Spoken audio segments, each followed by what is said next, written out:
Shabbat shalom, everyone. First of all, if you enjoyed Larry's Torah service, make sure that you come out on the field on Rosh Hashanah day 1 and into the sanctuary. Also on the field, Yom Kippur day, and you'll get to hear his high holiday version of Torah service, which is even more special. So hope that you will be there for that.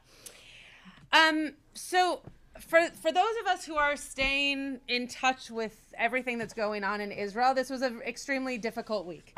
And what I was just thinking about during the Haftorah is that if Shabbat hadn't happened today, they would still be in Shiva for the 6 hostages who were executed. And today is also the 11th month since October 7th, and therefore families who lost people who are Jewish, who lost people on October 7th, are actually finishing Shiva as well today. Or finishing their period of mourning, not Shiva, but finishing their year, so to speak. So today's a tough day. Today is a day that marks loss in really 2 categories. One, shorter period of time, but for many of us, that much more impactful because it's been 11 months since October 7th, and because we all came to feel as though we knew, especially Hirsch, but also many of the names of the people who were murdered this past week. And also because at the end of 11 months, for those of us who have ever sat Shiva for someone before, our lives change in a very different rhythm. All of a sudden, we're not saying Kaddish every day. There are not so many rules that change, but definitely the world changes in terms of if you were going to minyan every day, you might not be anymore. The way in which we interact with family and the way that we might come to see people as regularly, it probably isn't happening as much after the 11 months. And also just really crazy and sad to think that it's been 11 months and that we've hit this mark. So this was a tough parsha to teach on what has happened this past week and what has happened really in the past 11 months. And so I decided I want to take a different avenue. We're still going to talk about the parsha, but I'm going to hold this space, and I hope that we will all learn together as if this is actually Shiva, as if we are in a space where even though we don't sit Shiva on Shabbat, that we are going to learn Torah in the memory of these people, but also through their legacy. So when I prepare for a Shiva, I think about the person, I think about the relationship they've either had to me or to their family member who I know, and then I teach Torah about them. Shiva, as we all know, is for the living. It's not for the dead. The person who has died has died. Shiva is to comfort those who are still alive. So in many ways, and what we're going to do right now is about those who were murdered and in their name and hopefully to propel their legacy, but very much actually for all of us and for their families, of course, who are living with this reality of continuing to live when their loved ones have been killed. So we're not going to look at tzedek tirdof. We're not going to look at eye for an eye and tooth for a tooth. Those are all things that I'm sure there are other rabbis in this world who are talking about this week. I didn't feel that they were comprehensive or appropriate to talk about this week. But I want us to recognize that there are other ways of looking at the Torah and also looking at this time of year. So we're going to look at a verse in our Torah portion and also at the idea of Elul, which we just started this past week. So I'm going to pass these around. There's probably one for every 2 people, I would get. Maybe one for everybody. Well, you can try. We can see how far they get around. Okay, so the verse that we're going to look at, I hope not many of you actually know very well. I'm hoping that this is going to be a new verse for many of us. It's actually 2 verses, one of which will have more commentaries than the other. But this is a verse that talks about when you appoint a leader, that this leader should have for themselves a Torah. That doesn't mean this Torah, right? It doesn't mean a scroll that you take from somewhere. By the way, this past week, I took one of these Torah scrolls for our new ark to make sure that it fit. It's coming. It's almost here. It's not here yet, but it's coming. And it's beautiful, and it'll be here soon-ish. the idea is not that they hold on to a Torah scroll that we all have, but that they actually have their own Torah scroll. And we're going to see later on that that is not just a concept for royalty. It's also a concept for each one of us. That we're actually each supposed to also have our own Torah scrolls that we hold with us in moments of decision making. So we're going to read these verses, and then I want to hear your thoughts on where this is important, especially in today's world, especially in a world in which we can feel overwhelmed and not know which way is up. How is this a verse that's helpful to us? When the king, and I specifically kept it in its correct translation and didn't make the gender neutral so that we could understand who they were talking about. When the king is seated on his royal throne and written for him a copy of his Torah from before the priests and Levites. It's really terrible English. But what it's saying in Hebrew is that when a king is sitting on his chair, kiseh mamlachto, his chair of royalty, and there has been written for him. It's not clear yet from this verse who did the writing, but it has been written for him, Mishneh HaTorah. Where have we heard Mishneh Torah before? Huh? Rambam, exactly. The Rambam's work work is the Mishneh Torah. Now, that's not what they're talking about here. The Mishneh Torah hadn't been written yet when Deuteronomy was codified.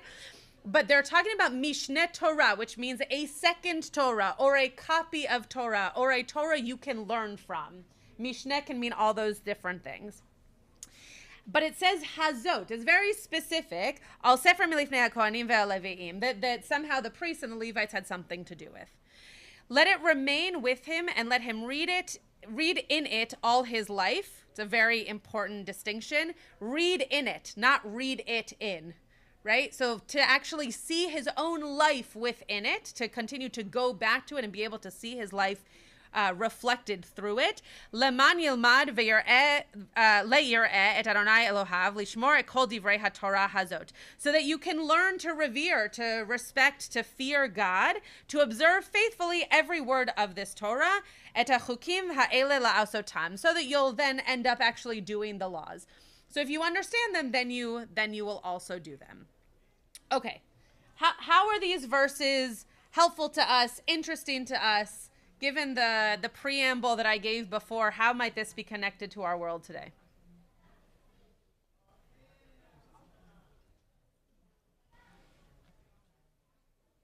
Can you ask the question again, please? How are these verses connected to a way in which we can navigate the world that we are currently in? Having our own Torah, having something that we have that we see our life through. Any thoughts? Yeah, John. In the context of what we've experienced as a community for the past 11 months, Yeah. there are all these different narratives that Great. folks are imposing.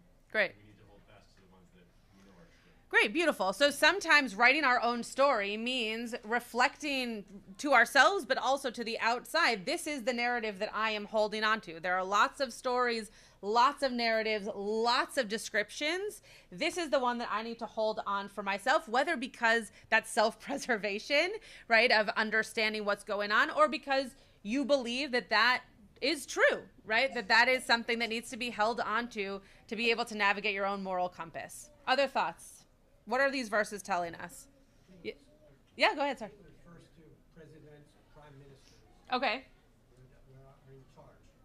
Great. And so what is it saying? What do you think? How are these verses kind of helping that along? Well, in this situation, instead of the king, now it's prime minister of Israel. I see. Okay, so making the connection that leaders, right, whether it's prime ministers, presidents, heads of boards, right, like whoever it is, that the people in charge should have a sense of what that Torah is for them so that they can hold by it, so that they can continue to live by it as well. Was there another, Larry, was your hand? I think just similar to John, these are times or years where I feel knocked off our axes. Yeah. And it's hard to, for me, there's a desire to get in some kind of anchor Great. And maybe this is implying something like that. It's hard to come back. Great. So we might not really know where we are in the world. We might not know who to listen to or what to do or which axes for us to fall back on. And so this can be an anchor for that. This can be a way for us to recognize this is what I'm going to come back to. This is my foundation. This is the way that I'm going to understand what's going on in the world. And interestingly, to add, Larry didn't say this, but I'm going to add on to it, that the second verse that we read seems to imply that not only should you find it, but you should actually write it for yourself, right? That it shouldn't just be something that you find that moral compass, but rather you also create that moral compass to be something that you're reflecting your life out of and into. Other thoughts, comments? We'll go on to a few commentaries in a second. Okay. So Rashi says about the first verse that we read, that this idea of writing him, et Mishneh HaTorah, that there are two scrolls of the law, that Mishneh here means two, not the learning of, but actually two Torahs, one that is placed in his treasury and the other that goes out and comes in with him. So this is the idea here, is that you would have a Torah that sits, in an ark and is here all the time. If you work in a synagogue, there are Torahs always around. But that you also have with you some kind of, as Larry used the term, moral compass, right? That you have with you something written that can be a way to check yourself and say, this is my Torah.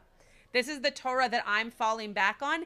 And you have it with you always, right? It's something that you don't just open up when you're in synagogue, but that you have it with you when you're walking down the street and see someone in need and you think to yourself, wow, this book that's in my hand, you might not even have to open it, but this thing that I have is reminding me that I should be taking care of that person as well. Does anybody in this room carry with them like a Sidur or Tfilat Haderech or like a Psalms book in their purse just to like have it? Yeah, so you're not opening it, right? Some of us have it so that if we end up somewhere with that bag and we don't have access to a Sidur, we then have one. But some of us also just keep it with us because it feels good to have a part of our tradition with us at all times, right? Some people wear a little necklace with the Shema in it, same kind of thing, that we should have something with us that is a recognizable sign and that we can be reminded that this is something that we should hold by. Okay. Yeah, Isaac. This literally resonates. The picture I got a couple of days ago from my cousin who is a soldier in Gaza. Okay. And he's in charge of taking the Torah. Oh. And they have another person because of Elul.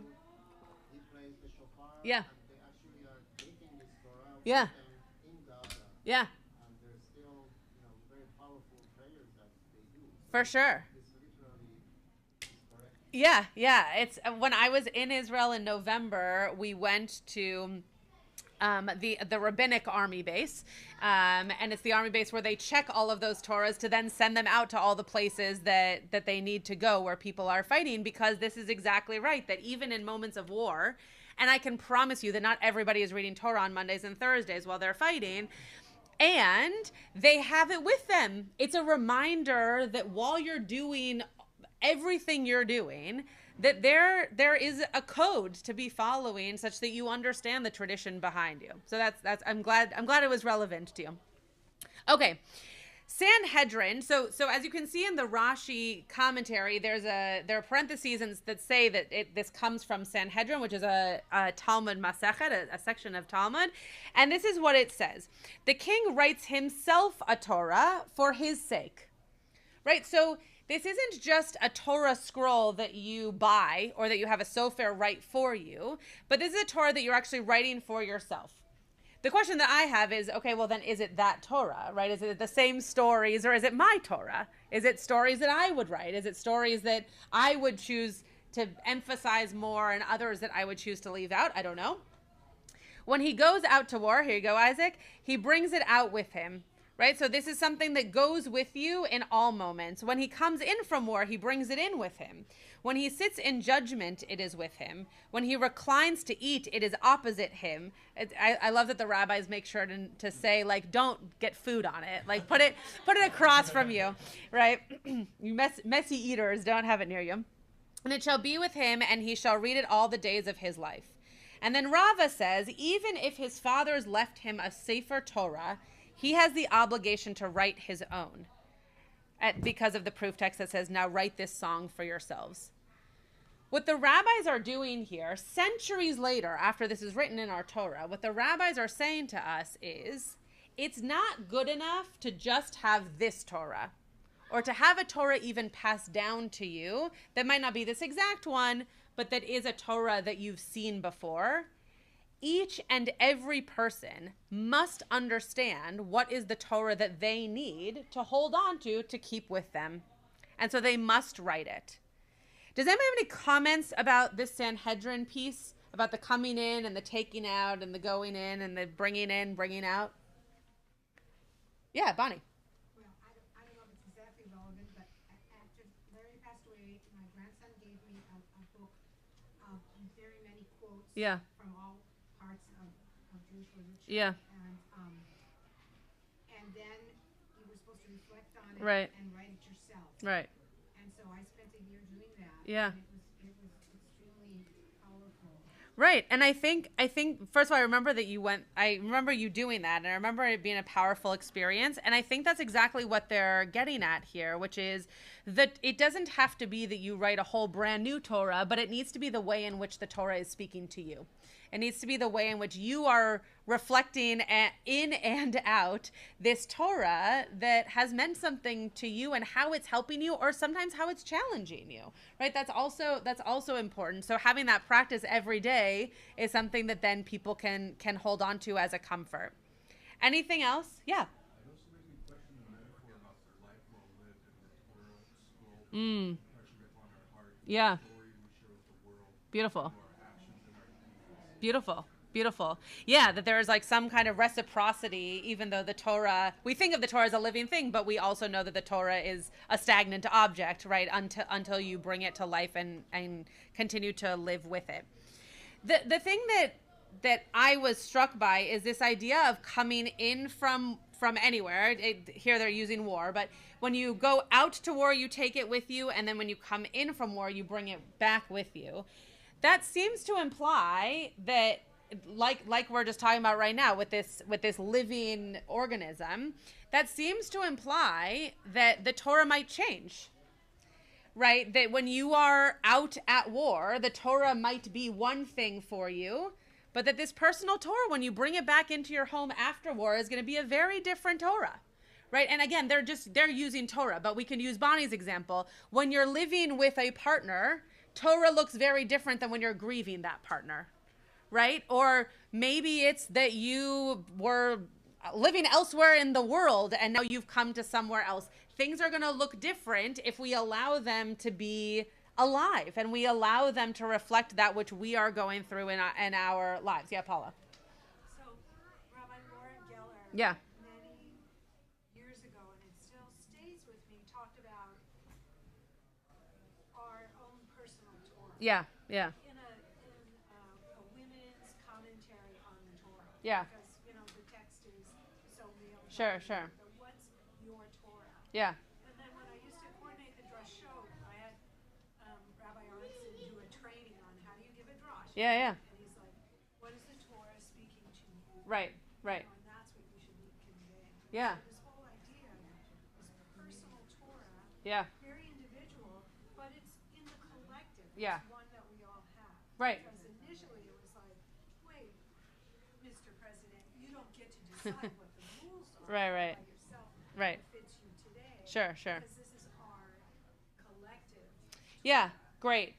And I think that's part of what we are to understand from this idea of this being our Torah is that for those of us who are in the business of commenting on Torah all the time, I see Mishpatim very different this year than I did last year. It's the same exact parsha, but my life has changed, the world has changed, and so I reflect back on it differently. And I think it's interesting that you had Rabbi Artson, because Rabbi Artson's whole theology, is process theology, that God also changes with you as you change. That it's not just Torah and the words of our life being reflected back to us in different ways, but also our actual relationship with God, that God is changing as we are changing to be in that constant relationship. So it's interesting that you brought him up, because I was thinking about that as a good comparison. These two commentaries at the bottom here, Ibn Ezra says that this Mishneh, right, this copy, he's translated as copy, means that it's a second rendition, that it literally isn't that Torah, right? That it has to be a different kind of Torah. That's why the Rambam wrote his work, Mishneh Torah, right? Because it was supposed to be an accompanying guide to the Torah. And so it's supposed to be this like second rendition, second copy of Torah. But what Ibn Ezra is saying is no, this literally was a second Torah. This was not one Torah that you were just copying again with different handwriting. This was a second Torah. The Rashbam says, and I think this is very, very powerful, because no one in this room, not one person in this room, and I am very much included, understand every single word of our Torah, right? There's no way to, there's no comprehension high enough to be able to gain every single ounce of knowledge from our Torah, which was what makes it such a dynamic thing to learn from. Excuse me. Rashbam says the king would have to have a version of the Torah which a lay person could understand. So this second Torah should not just be one that you understand and that is giving you life, literally, but this should be a second Torah that if someone came to you and said, I need assistance, or I need guidance, or I want to understand X, that this Torah that you have here, that you keep with you all the time, is a Torah that people who read from it can actually understand, oh, that's how I should do whatever it is I'm looking for guidance on. So not a high level, the Torah, but rather a lay person's guide to life and Torah, to life and being able to guide one's life also by that Torah. Turn the page over. In just a second, we're gonna switch gears, but we're not gonna read this one on the top from the Mishneh Torah, but just so you get a sense, there is an actual mitzvah in our Torah. It's the last mitzvah of our 613 mitzvot. The 613th mitzvah is to write your own scroll.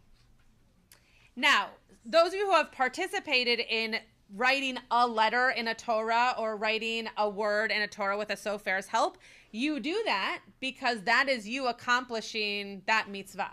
One letter, one word is as if you've written a Torah in the sense of sofrut, in the sense of writing a Torah like this. But what the mitzvah is saying to each one of us is that you don't have to be a king. You don't have to be a queen. You don't have to be royalty of any kind. But it is important that you have some kind of Torah that reflects your life and that you write it.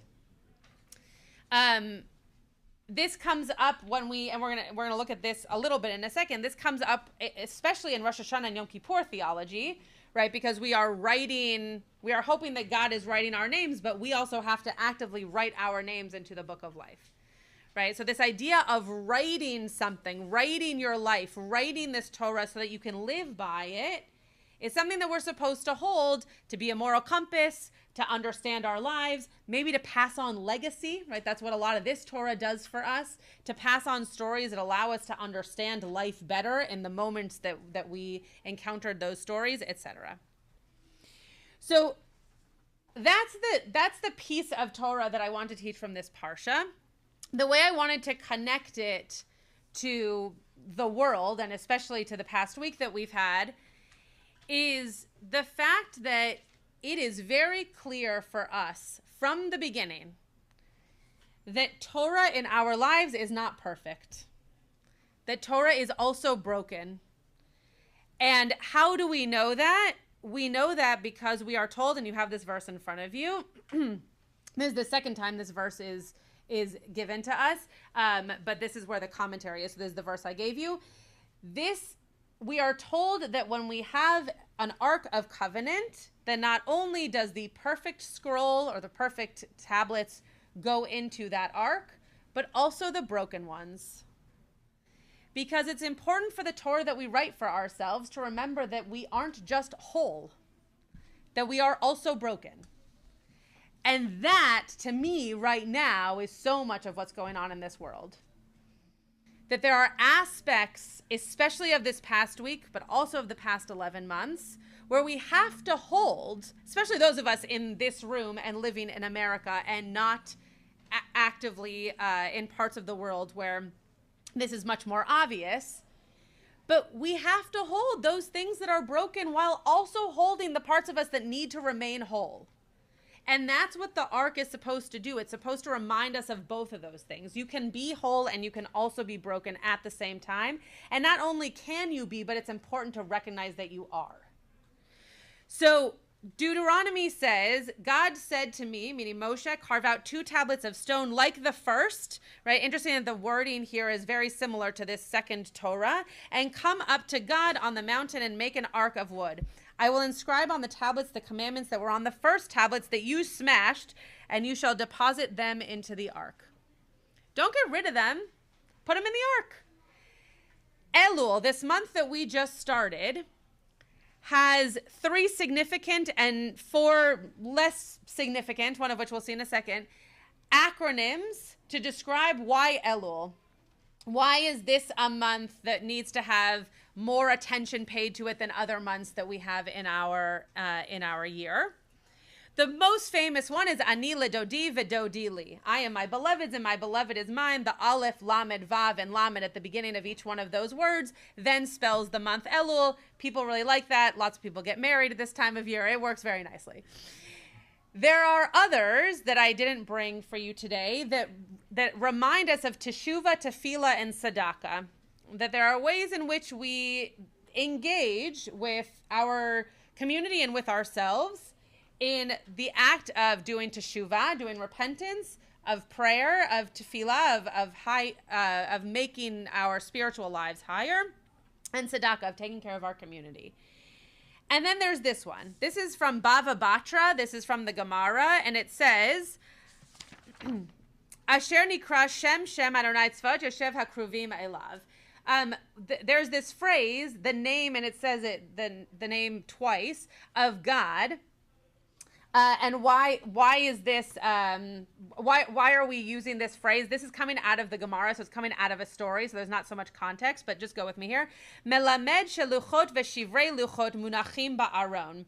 So the reason that this phrase says the name of God teaches that both, because Shem Shem, right there, Shem is twice, so both. That both the second tablets and the broken pieces of the first are placed in the ark. And then right below that, you can see that they rearrange the words, that you can see that they spell Elul. That during this month of Elul, we should recognize that as we are working on ourselves, that we are working on the parts of us that are whole, and we are also working on the parts of us that are broken, but not to make the broken parts whole, right? To recognize those broken parts and to know how to live with them such that our whole selves can be ready for other broken parts that are going to come our way. My friend and former intern in this space, actually, Rabbi Adir Yolkut, wrote a really beautiful drash on this week's Parsha, given the world. And I wanted to read this piece to you. He came to discover that this brokenness, right, of having these two different types of tablets reminded him of the blessing that we actually say before the Torah. And that there's this moment of why is there planting, right? Why are we talking about the v'chaye olam nata betochenu, right? Nata, that word means to plant. So why is it that our lives are now planted into something? And this is what the Sfat Emet, this is not what Adir said, Rabbi Yolkut said, this is what the Sfat Emet says. Within every Jewish person, there is a sacred point in their heart. This is what it means when it says eternal life planted within us, Chaye Olam Nata Betochenu. Throughout the whole year, our attachments to physicality obscure that point. That is why on Rosh Hashanah, we invoke the language of asking God to inscribe us for life. When we received the Torah, we were on the level such that we never be erased from this writing. But because of our missing the mark, we lost this ability. Our job is then to renew this life within us every year. The sealing that we seek on Rosh Hashanah is to not let this life force within each Jewish person get lost throughout the year. And before I read his words, which we'll end with, This is why I think it's important to teach this Torah of holding our own Torah with us throughout these difficult moments. Because we need to understand, what is that point for us? What is our moral compass? How do we recognize how we can get back onto those axes that we've wanted to get back to, and the chaos of the world and the cacophony of noise is not allowing us to do so? How do we get back to that? We write for ourselves what our moral compass is and how to continue to follow it. So this is what Rabbi Yolkut says. I think that's what I was feeling as I mourned these people who were so similar and yet on a core level different. Hirsch, Carmel, Eden, Alex, Ori, and Almog were my people. When they died, that Nekuda Kadosha, that obscure holy point, that sacred point, was snuffed out. If all of our points are connected, then mine felt that way too. I hope that we can recognize that weeks like this one are weeks for us to dig more deeply into why we feel the way that we do when this happens to anyone, any people, but especially those who we feel we know deeply and are praying for and are hoping for. And that we are able to recognize that part of what is happening in the world right now is that people are trying to figure out how to write their own Torah.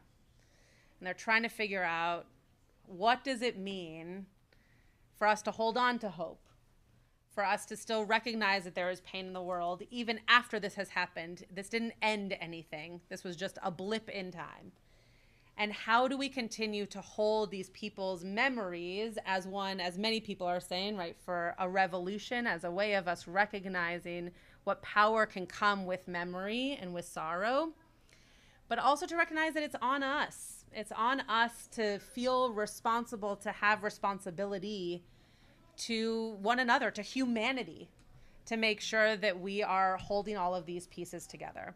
So as I know we are all holding both broken pieces and whole pieces of ourselves this week and for the past 11 months, I hope that as we're entering into Elul, we can all figure out, what does it mean to write our own Torah, and to be able to center back in on that point that's going to allow us to begin a year in health and in peace and in love, but all the more so also to feeling whole in ourselves. Shabbat Shalom.